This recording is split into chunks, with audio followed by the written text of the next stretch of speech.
everybody, this is daily language number 34. All right, write the possessive noun.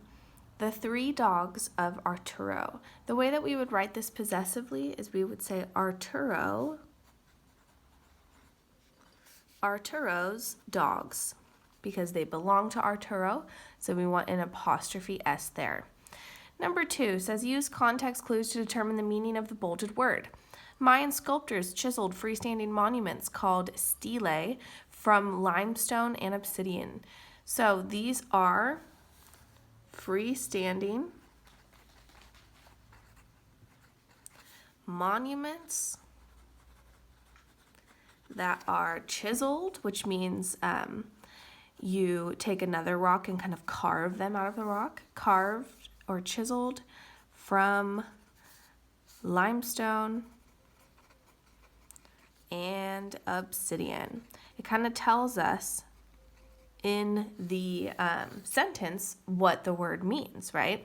Another interesting fact about stelae that you just might find interesting is that they were used to show stories and to tell really important historical events as well.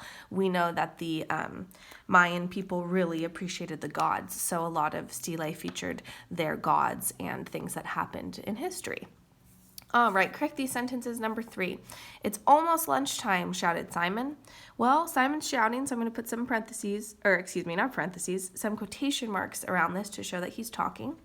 We're going to capitalize it's, and it is in this case, we need an apostrophe S. It's almost is spelled like this, and it's one word.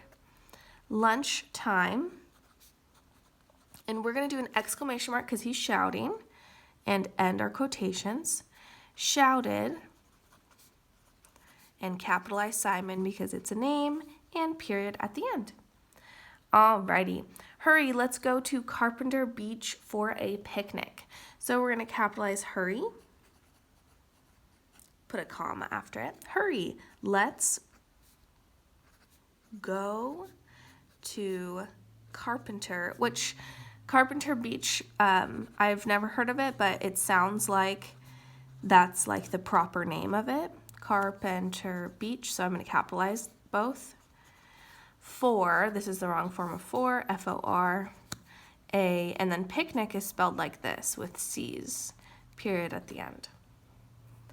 All right, last one. Does the underlined adjective tell which ones, what kind, or how many?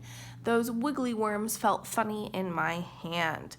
Those wiggly worms tells which ones, which worms? Those ones. So we're going to write which ones. And last but not least, I've got a riddle for you guys. Which building has the most stories?